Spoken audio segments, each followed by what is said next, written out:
आमंत्रित करते हैं आपके साथ अपने अनुभव साझा करने के लिए। आइए श्री दिलीप कुमार उइके जी।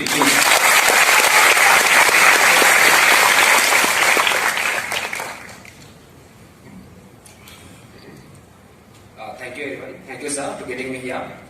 And let me introduce myself first. मेरा नाम दिलीप कुमार उइके है। मैं बालोद जिले के अंतर्गत डोडी ब्लॉक में ग्राम हवारी से हूँ। मेरी बेसिक पढ़ाई मैं अपने गांव में ही जो प्राथमिक स्कूल है, मिडिल स्कूल है और हाई स्कूल है वहीं से की है, अपने ग्राम हवारी से ही। और उसके बाद ग्रेजुएशन करने के लिए साइंस कॉलेज आया। मेरे ख्याल से यहाँ पे ऐसे बच्चे बैठे हुए हैं जो स्टार्ट करना चाहते हैं, इनिशियल स्टेज में, कॉलेज में है। वो बच्चे नहीं है जो ऑलरेडी पढ़ रहे हैं, तैयारी कर रहे हैं, वो शायद कोचिंग में बैठते हैं, यहाँ नहीं बैठे। तो मैं उनको अपना एक्सपीरियंस बताना चाहूंगा। देखिए, हम लोग आपकी जो उद्देश्य है वो क्लियर होनी चाहिए। आपको यूपीएससी करनी है, सीजीपीएससी करनी है, हमें करनी है सीजीपीएससी। ओके, सीजीपीएससी मतलब छत्तीसगढ़ 50%। छत्तीसगढ़ के बारे में आप जान गए हो तो सीजीपीएससी में आपको प्रॉब्लम नहीं होने वाली। देखो, मैं क्या हूँ, किसान फैमिली से। मुझसे क्या उम्मीदें की जाती है इंटरव्यू में, आप किसान फैमिली से हो, कौन से धान बोते जी, काका उर्वरक लगाते जी, काका खरपतवार रहते जी, गाड़ा बैला काका पाठे। सीजीपीएससी है ना, फंडा क्लियर है। देखो, मेन चीज क्या होती है, डायरेक्शन। मिस डायरेक्शन हो जाते हैं बच्चे लोग। क्या होते हैं, आप लोग अच्छे से 12th तक अच्छे मार्क्स लाकर टॉप किए, फिर बड़े बड़े इंस्टीट्यूशन में चले गए, वहां ये किए वो किए, फिर और कुछ और कर लिए, कुछ और कर लिए, फिर और कुछ कर लिए, नहीं हो रहा है, फिर आप सीजीपीएससी में आ रहे हैं। क्यों मिसगाइड हो रहे हैं? देखो, मेरा फंडा क्लियर था, 12th पास किया, एवरेज स्टूडेंट हूँ। उसके बाद मुझे लगा मुझे सिविल सर्विस में जाना चाहिए, मेरे इंटरेस्ट उस क्षेत्र में है, मेरी कैपेसिटी मैं अच्छे से कर सकता हूँ। मैंने फर्स्ट ईयर से प्रारंभ कर दी तैयारियां। फर्स्ट ईयर में किया, सेकंड ईयर में किया, फाइनल में किया। फाइनल स्टेज तक आते आते सिलेबस मुझे पूरी तरह से अंडरस्टैंडिंग हो चुकी थी। कहाँ से पढ़नी है, कैसे पढ़नी है, क्यों नहीं पढ़नी है, किसको नहीं पढ़नी है, ये मुझे पता था। फाइनल क्लियर किया, साथ में पेपर दिला दिया सीजीपीएससी प्री का। प्री अच्छे मार्क्स से क्लियर हुआ, मेंस अच्छे मार्क्स से क्लियर हुए, फर्स्ट अटेम्प्ट में क्लियर हो गया।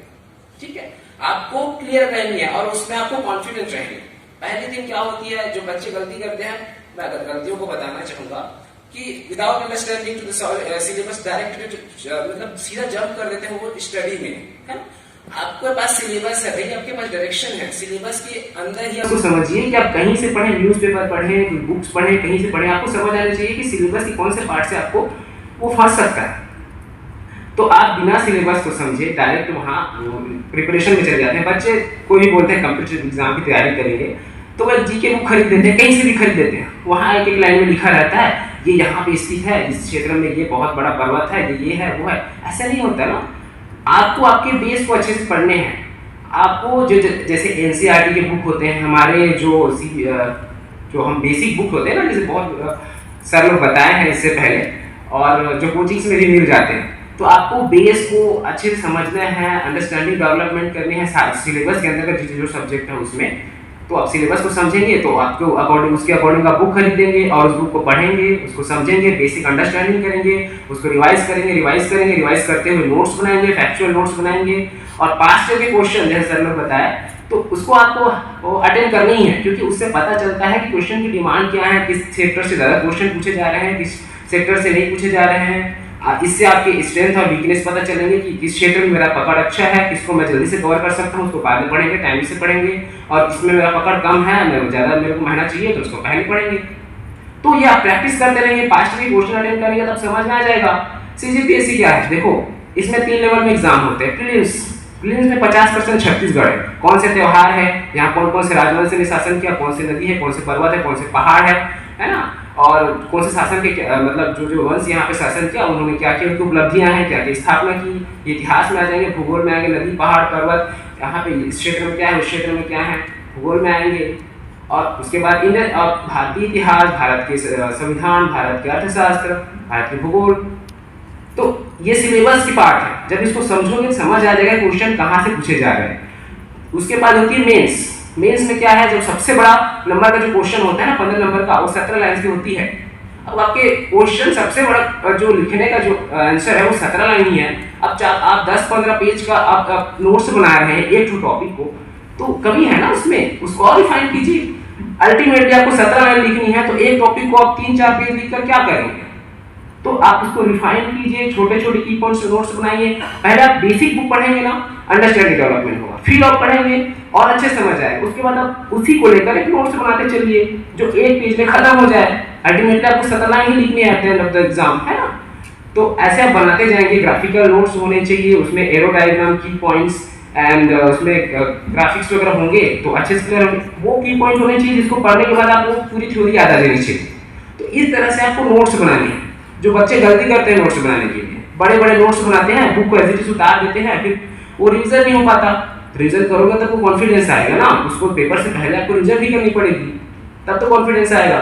ये जो गलतियां होती है बच्चों से, ये मैं बता रहा हूँ। उसके बाद जैसे सर ने बताया करंट अफेयर को हम क्या बोलते हैं, पेपर के 2 महीने पहले पढ़ेंगे, ऐसा नहीं होता। एक सिविल सर्विस एस्पिरेंट आप बनने जा रहे हैं तो आपको न्यूज़ पढ़ने की हैबिट डालनी पड़ेगी, डेली न्यूज़ पढ़ना है।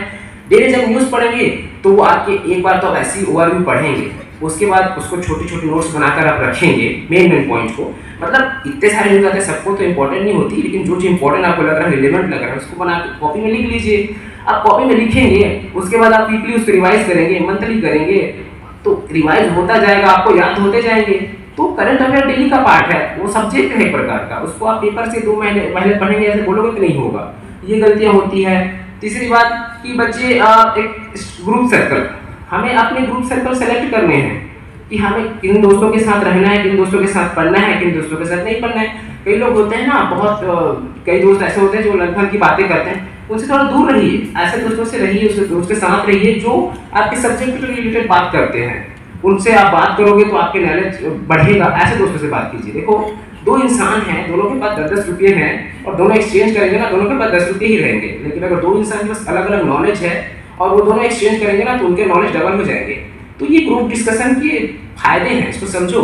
मैंने खुद अपने दोस्तों के साथ ग्रुप डिस्कशन में बात किया, जूम मीट में मिलते थे, प्री से पहले फैक्ट को याद करते थे, उनसे कुछ विचार पूछते, ऐसे के टॉपिक ले लेते थे और बताओ भाई क्या क्या पॉइंट तुमसे निकल रहे हैं, क्या क्या पॉइंट मेरे से निकल रहे हैं, उस पॉइंट को लिखते थे, ऐसे ऐसे बन जाता था।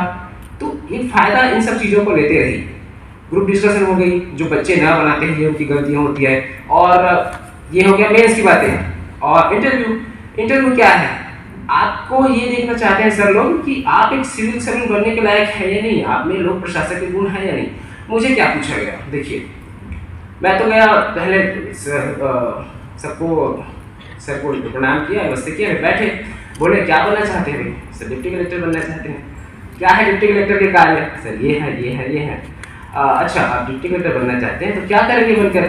तो आपको एक अच्छे आंसर बना के जाना पड़ता है वहाँ पे, ताकि अपने नया चीज़ रख सके, कोई अट्रैक्टिव चीज़ सर को जो सामने जो पैनल बैठे हैं उनको प्रभावित कर सके।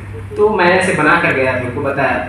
अब जैसे मैं ग्रामीण क्षेत्र से बिलोंग करता हूँ, बालोद क्षेत्र से बिलोंग करता हूँ, वन क्षेत्र, वन की विशेषताएं बताइए, आप उस क्षेत्र की क्या क्या समस्याएं हैं, तो समस्याओं के बारे में उधर के न्यूज़ पढ़ेंगे तब जानेंगे।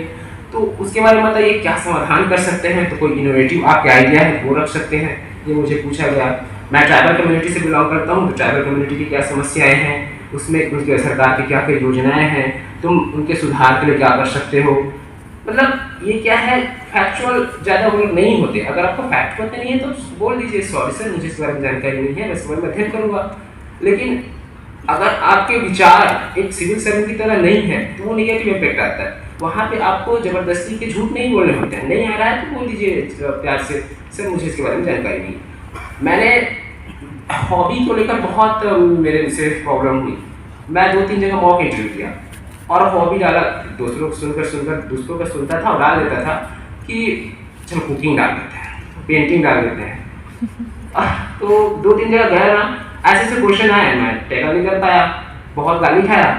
सोचा अरे यार क्या किया जाए, मैंने इसको काट दिया हॉबी को। मेरे को पूछा गया कि वो हॉबी नहीं डाले भाई, सिविल सर्विस के तो अच्छे हॉबी है।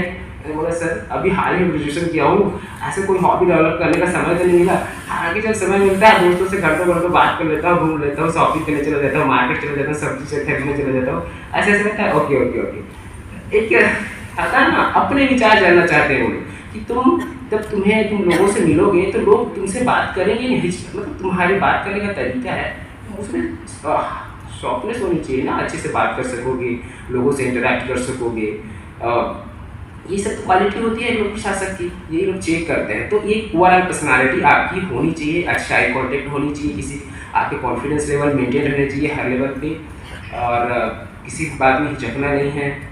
जो हम जैसे ग्रुप डिस्कशन करते हैं, पब्लिक स्पीकिंग करते हैं, डिबेट्स करते हैं, तो इन सब चीज़ों से हमारी वो वाली क्वालिटी आ जाती है। तो बच्चों जैसे कि यहाँ पे सब इनिशियल स्टेज पे हैं, आप अपने उद्देश्य को लेकर क्लियर रहिए, आप क्या करना चाहते हैं, किस क्षेत्र में जाना चाहते हैं, और उस क्षेत्र जिस भी एग्जाम देना चाहते हैं उस एग्जाम की डिमांड क्या है उसको समझिए और उनको प्रिपेयर कीजिए। डायरेक्शन लेस नहीं होना है और हर लेवल पे कॉन्फिडेंट रहना है, और उस जगह अपने आप को मोटिवेटेड रखना है जहाँ पे आपको कोई नहीं रख पाता। ठीक है, जैसे कि अभी तो हमारे लिए क्लैप किया जा रहा है, लेकिन उस टाइम पे जब हमारे लिए कोई क्लैप नहीं करता था, हम अकेले रहते थे, उस टाइम पे आपको मोटिवेट रखना है। ठीक है, तो आप एक डिसीजन लेकर आएंगे इस क्षेत्र में, तभी आप मोटिवेटेड रहेंगे। ऐसे फालतू घूमने फिरते कुछ नहीं कर रहे हैं यार, MA कर लिए, MSc कर लिए और MTech कर लिया तो कुछ नहीं है, BSc कर लेते हैं, तो ऐसे आएंगे तो आप कुछ भी नहीं कर पाएंगे। आपको एक डिसीजन लेकर आना है, मैं एक डिसीजन लेकर आया हूँ और इस डिसीजन को मेरे को करना है, तो वही आपको मोटिवेटेड रखेगा आपके साथ। ठीक, वीडियो देखकर संदीप महेश्वरी इन सब ऐसे वीडियो देखकर 2-3 घंटे आप मोटिवेट हो सकते हैं। Thank you.